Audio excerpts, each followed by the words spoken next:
ओम त्रिदेवीभ्यो नमः। त्रिशक्ति हीलिंग में पुनः आपका स्वागत है। यहाँ पर हम आधुनिक जीवन में उपयोगी विभिन्न विषयों पर, आध्यात्म के विषयों पर चर्चा करते हैं। मैंने एक श्रृंखला शुरू करी है आपसे बात करने के लिए, और वो ये है कि हम किस प्रकार अपने धर्म और अपने कर्म को एक सही दिशा दे सकते हैं। और ये श्रृंखला शुरू हुई आप में से कई लोगों के सवालों के आने के बाद, क्योंकि मैंने इससे पहले एक भाग्य पर और कर्म पर एक श्रृंखला करी थी। वहाँ पे मुझसे ये पूछा गया था कि हम किस तरीके से अपने धर्म और अपने कर्म को समझ सकते हैं और सही दिशा दे सकते हैं। इस श्रृंखला की एक भूमिका पर एक वीडियो है, तो उसमें मैंने प्रणाली बताई है आपको, किस प्रकार से आप अपनी समझ को बढ़ा सकते हैं।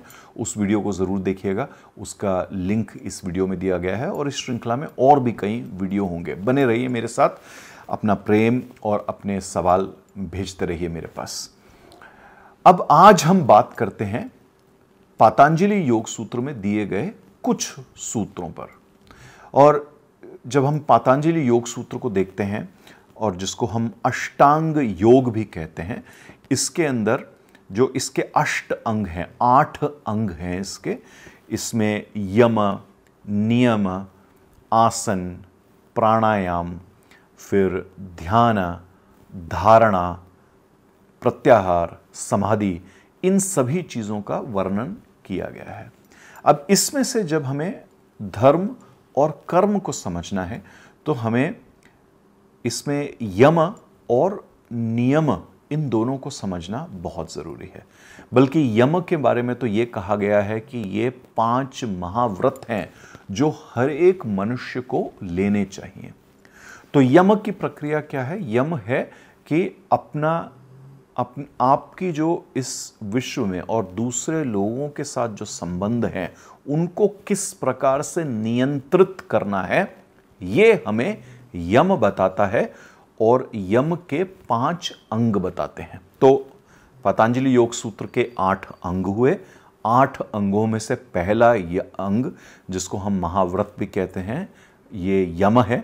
और यम के 5 हिस्से हुए, और 5 हिस्सों में पहला जो पहली जो चीज आपको करनी है वो है अहिंसा। तो ये अहिंसा क्या है, आज इस पर चर्चा करते हैं। सबसे पहले तो जब हम अहिंसा शब्द को लेकर आते हैं, आमतौर पर इंसान ये सोचता है कि हिंसा ना करना, यानी कि लड़ाई झगड़ा ना करना, ये अहिंसा है।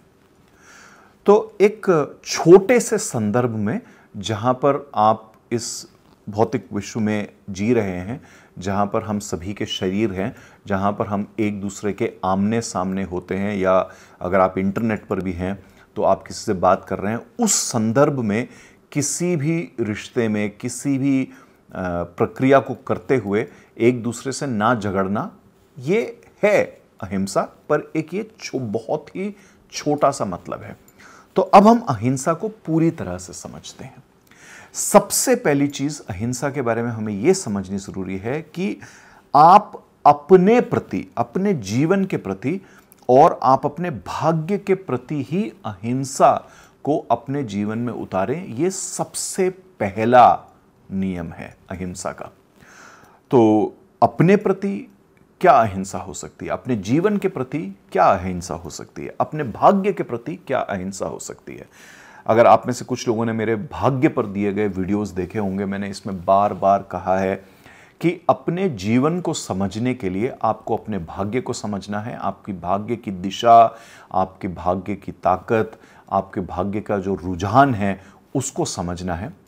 हम में से कई लोग क्या करते हैं, उनको ये लगता है कि दूसरों की ज़िंदगी बेहतर है, मेरी ज़िंदगी ऐसी है, मेरी ज़िंदगी वैसी है, मुझे अपनी ज़िंदगी को बदलना है, मुझे अपनी ये परिस्थिति बदलनी है, वो अच्छे नहीं, ये लोग सही नहीं, वो चीज़ें ठीक नहीं। इन सभी चीज़ों में हम क्या कर रहे हैं? हम अपने ही जीवन से, अपने ही भाग्य से लड़ पड़ते हैं। लड़ना क्या हुआ? हिंसा। और जहाँ हिंसा है वहाँ अहिंसा नहीं है। इसीलिए मैंने कहा कि सबसे पहला नियम अहिंसा का यह है कि आप अपने प्रति, अपने जीवन के प्रति, अपने भाग्य के प्रति पूरी तरह से अहिंसा के भाव में रहें। आपको अपने आप को अपने जीवन के प्रति समर्पित करना है। इसका मतलब जो भी आप हैं, जो भी आपका अस्तित्व है, व्यक्तित्व है, जो भी आपकी खूबियां हैं, जो भी आपको जिस प्रकार से भी आप कुशल हैं, जिस प्रकार के आप दिखते हैं, जैसे आपका हाव भाव है, उसको पूरी तरह से आप अपनाएं। जो भी आपका भाग्य है, जो आपकी परिस्थितियां हैं, जो आपके आसपास के लोग हैं, जिस प्रकार का जीवन आपको मिला है, जिस जगह पर आप हैं, आप इन सभी को अपनाएं। अहिंसा का मतलब ये नहीं है कि आप प्रयत्न ना करें। अहिंसा का मतलब ये नहीं है कि आप पुरुषार्थ ना करें। अहिंसा का सिर्फ ये मतलब है कि आपके मन में अपने जीवन, अपने भाग्य के प्रति किसी भी प्रकार की कोई भी भावना ऐसी नहीं होनी चाहिए जिसमें यह सोचा जाए या आपका ये विचार हो कि ये अच्छा नहीं, ये काफी नहीं। तो अहिंसा अपने प्रति, अपने भाग्य पर प्रति यहां आती है। इस चीज को करने से सबसे पहले तो आपको पूर्णतः शांति का आभास होगा। अगर शांति का आपको आभास होता है तो आप अपने जीवन में जो भी आपको करना है तो वो आप बहुत ही अच्छे प्रकार से आप कर पाते हैं। नहीं तो आपका ध्यान बढ़ता है, नहीं तो आपकी इच्छाएं, आपकी विकृतियां, आपके षड विकार जागृत होते हैं और ये आपको कई प्रकार की परेशानियां दे सकते हैं। इसीलिए सबसे पहला नियम अहिंसा का ये।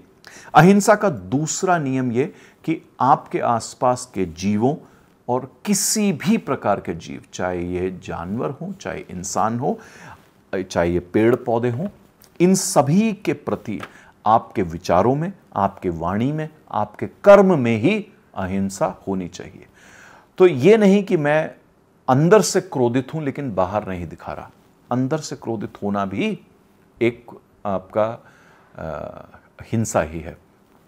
इसी प्रकार अगर आप अंदर से मात्सर्य में है, यानी कि ईर्ष्या है आपको दूसरी चीज़ों से, या आपके अंदर बहुत ज़्यादा काम भरा हुआ है, या आपके अंदर बहुत ज़्यादा मोह है या लोभ है आपके अंदर, ये सभी किसी न किसी प्रकार से एक हिंसा का ही रूप है।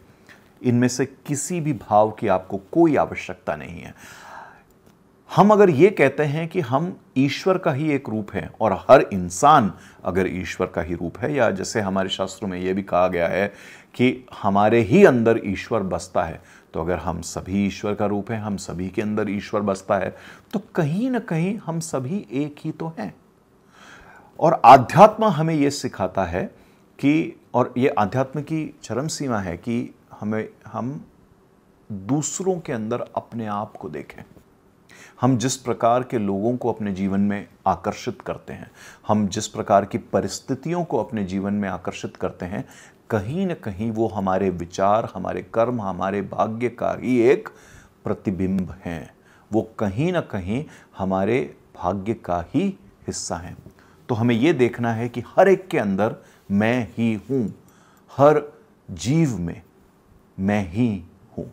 अगर आप इस स्थिति पर पहुँचते हैं तो कहीं ना कहीं आप देखेंगे कि आपका जीवन काफ़ी हद तक स्थिर और संतुलित हो जाता है। शांति भी है, स्थिरता भी है, संतुलन भी है। देखिए किस प्रकार से आपके जीवन का प्रवाह अच्छा होता जाएगा। तो ये हुआ आपका दूसरा नियम कि सभी जीवों के प्रति अहिंसा रखना, विचारों में, वाणी में और कर्मों में।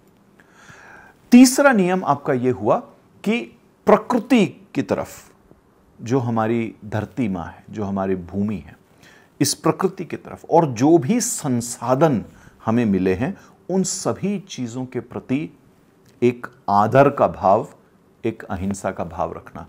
तो संसाधनों को खराब न करना, चाहे आप जल हो, हवा हो, अग्नि हो, जो भी हमारे पास संसाधन है, जिस भी जगह पर हम रहते हैं, उसके प्रति, जो हमारी प्रकृति है उसके प्रति एक संतुलित व्यवहार रखना कि किसी प्रकार से हम कुछ भी ऐसा ना करें जिससे उन संसाधनों का नाश होता हो, जिनसे हम अपने आवश्यकता से अधिक उन संसाधनों का प्रयोग करें और वो संसाधन दूसरे लोगों को, दूसरे मनुष्यों को, दूसरे जीवों को ना मिले, ऐसा हमें नहीं करना चाहिए।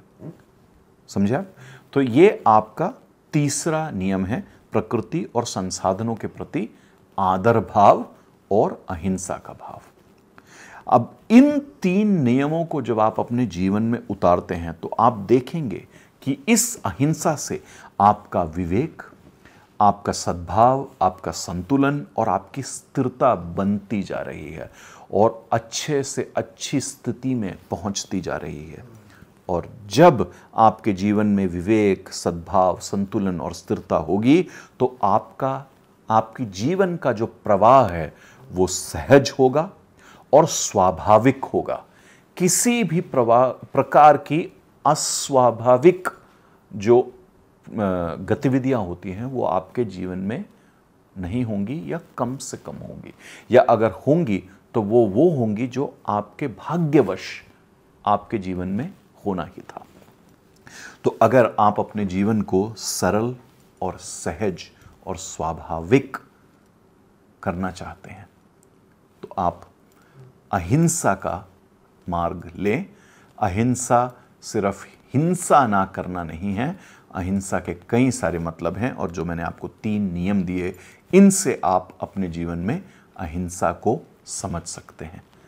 तो आशा करता हूं कि आज से ही आप इस अहिंसा के पथ पर अग्रसर होंगे। जल्द ही मैं आपसे मिलूंगा इस विषय पर अगला वीडियो लेकर। तब तक के लिए जय महाकाल, जय मां काली।